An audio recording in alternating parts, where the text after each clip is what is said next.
Organisers है और parents के साथ साथ टीचर्स को मैं अपनी तरफ से बहुत बहुत मुबारकबाद देना चाहती हूँ, क्योंकि जिस तरह से आपने बच्चों को आगे बढ़ने के लिए तैयार किया है, मुझे लगता है कि ये बहुत बड़ी अचीवमेंट है। और सबसे बड़ा मुश्किल काम जो है वो बच्चों को संभालना होता है। अगर कभी जब छुट्टियां पड़ते हैं तो माँ बाप तंग आ जाते हैं कि बच्चे वापस कब स्कूल चले जाएंगे, लेकिन टीचर जो है वो कभी तंग नहीं आता है। उसके पास बच्चे सबसे ज्यादा टाइम गुजारते हैं और अगर वो लाइफ के चैलेंजेस को फेस करते हैं या उनको अचीव कर पाते हैं, वो सिर्फ टीचर्स की वजह से है। और जिस तरह से आज यहाँ पे आपने अवार्ड्स टीचर्स के लिए रखे हैं एज एप्रिसिएशन, तो मुझे लगता है कि ये बहुत बड़ी बात है। मैं देख रही थी जब बच्चे यहाँ पे परफॉर्म कर रहे थे, कुछ बच्चे जो है वो घबरा गए, लेकिन जब टीचर्स उनके पास आए और उन्होंने फिर से उनको बताया कि आपको कैसे करना है, और उन बच्चों ने फिर से वो प्रोग्राम करना शुरू कर दिया। ये कोई आम इंसान नहीं कर सकता, ये कोई महान इंसान ही कर सकता जो हमारे टीचर्स हैं। और इस टाइम पे मैं समझती हूँ कि सबसे ज्यादा जो मुश्किल चीज है वो यही है कि आपको बच्चों को तैयार कर रहे हैं आगे बढ़ने के लिए। और हमारे जो प्राइवेट इंस्टीट्यूशंस हो या गवर्नमेंट इंस्टीट्यूशंस हो, हर जगह पे आज हर दिन में नए नए चैलेंजेस को फेस करना पड़ता है।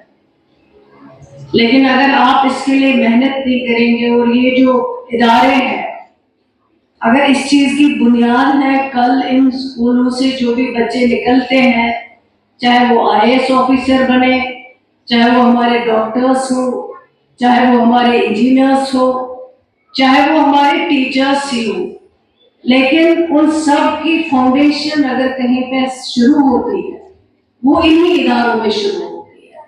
तो इसलिए हमें सबसे ज्यादा आप सबको अप्रिसिएशन करना है और आपके काम को एक्नॉलेज करना है, क्योंकि जब ये बच्चे निकलते हैं घरों से और कोई उम्मीद नहीं होती थी माँ बाप को कि ये बच्चे जो है लाइफ में इतना आगे बढ़ सकते हैं, लेकिन अगर ये आगे बढ़ते हैं उसकी वजह जो है हमारी टीचर कम्युनिटी है। और तभी सबसे ज्यादा रिगार्ड जो होना चाहिए वो हमारे टीचर्स को होना चाहिए। आज थोड़ा सा ये रिलेशनशिप जो है बच्चों और टीचर्स का, इसको थोड़ा सा धक्का लगा है, और उसके साथ साथ इसमें पेरेंट्स की भी जिम्मेवारी है, वो इस टीचर और चिल्ड्रन रिलेशनशिप को और मजबूत करें। क्योंकि पहले के टाइम पे जब हम लोग पढ़ते थे तो अगर कहीं से भी हमारा टीचर गुजरता था या मैम होती थी तो हम लोग कई दूर भाग जाते थे कि हमें टीचर को हमारे ऊपर नजर नहीं पड़नी चाहिए, ये हमें पूछेगी कि आप यहाँ क्या कर रहे हो, आप यहाँ क्यों घूम रहे हो। लेकिन आज ये सारी चीजें जो है वो मिसिंग है। लेकिन आज के दौर में कुछ अच्छी चीजें भी हैं, वो ये है कि आज टीचर और स्टूडेंट के बीच में एक फ्रेंडशिप का बॉन्ड भी है। लेकिन इन सब चीजों को हमें फिर से देखना पड़ेगा, ताकि उसी पढ़ाई में मजा आता है जहाँ पे टीचर और चिल्ड्रन रिलेशनशिप जो है वो बहुत मजबूत हो। और इसमें सबसे ज्यादा रोल जो है वो पेरेंट्स को निभाना है, और उसके बाद जो बच्चे हैं उनको निभाना है।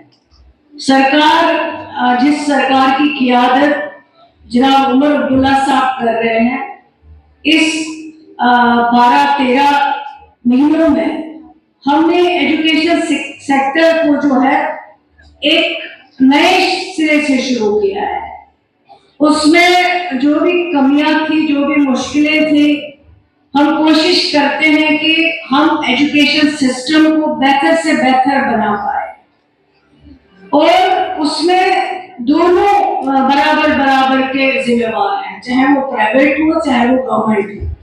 सिर्फ गवर्नमेंट अकेले नहीं कर सकते, जो हमारे प्राइवेट इंस्टीट्यूशंस है इनका भी रोल बनता है कि ये हर एक चीज को फॉलो करे, हर एक चीज को, हर एक कानून को इम्प्लीमेंट करे।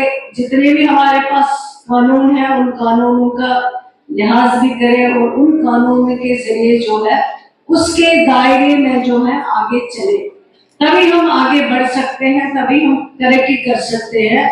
और प्राइवेट और गवर्नमेंट का कोई मतलब नहीं है, मतलब सिर्फ ये है कि हमें बच्चों को आगे कैसे बढ़ाना है, हमें बच्चों को आगे कैसे तैयार करना है, हमें एजुकेशन सिस्टम को बेहतर से बेहतर कैसे बनाना है।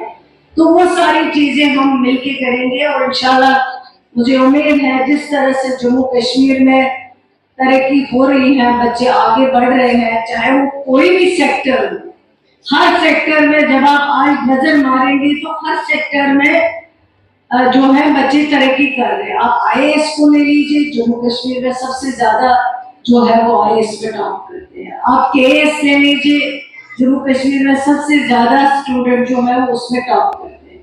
आप एमबीबीएस देख लीजिए, नीट का एग्जाम देख लीजिए, तो मुझे नहीं लगता है कि कहीं से हम किसी जगह पे कम है।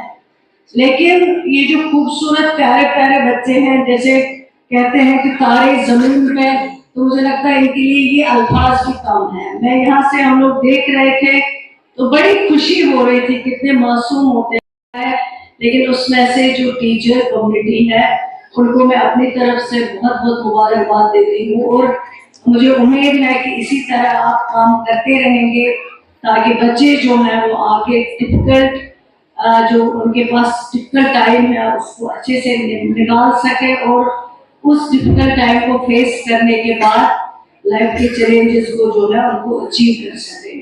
एक बार फिर आप सबको मेरी तरफ से बहुत बहुत मुबारक। इस समय ऑनरेबल मिनिस्टर सकीना इट्टू जी मेरे साथ हैं। सकीना मैम, आज आप एमएमआई के एनुअल डे फंक्शन पर यहाँ पर आई, छोटे बच्चों ने जो यहाँ पर परफॉर्मेंस दी, किस नज़रिए से आप देख रहे थे?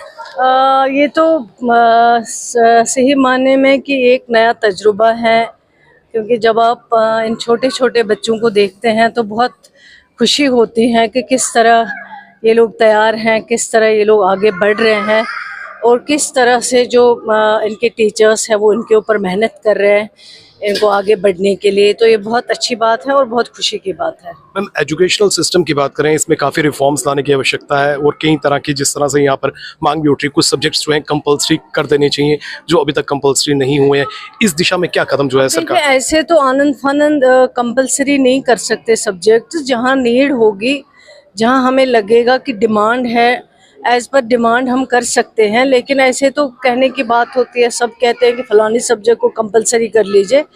जितना हमें लगता है कि हमें करना चाहिए, ज़रूरी है, वहाँ सरकार कर रही है, उसमें सरकार कोई कमी नहीं छोड़ रही है। और ये जो सिस्टम था, एजुकेशन सिस्टम, ये पूरा बैठा हुआ था, बिल्कुल ख़त्म हो चुका था ऑलमोस्ट। लेकिन इन 12-13 महीनों में जो सरकार है जिसकी क़ियादत उमर अब्दुल्ला साहब, इन 12-13 महीनों में बहुत सारे नए चेंजेस जो है वो इस डिपार्टमेंट में लाए गए और इसमें एक नई जान जो है वो डाली गई है, ताकि एजुकेशन सेक्टर जो है वो बहुत इम्पॉर्टेंट सेक्टर है। अगर आपको तरक्की करनी है तो एजुकेशन सेक्टर को आपको बहुत ज़्यादा तवज्जो देनी है, तो ये सरकार कर रही है।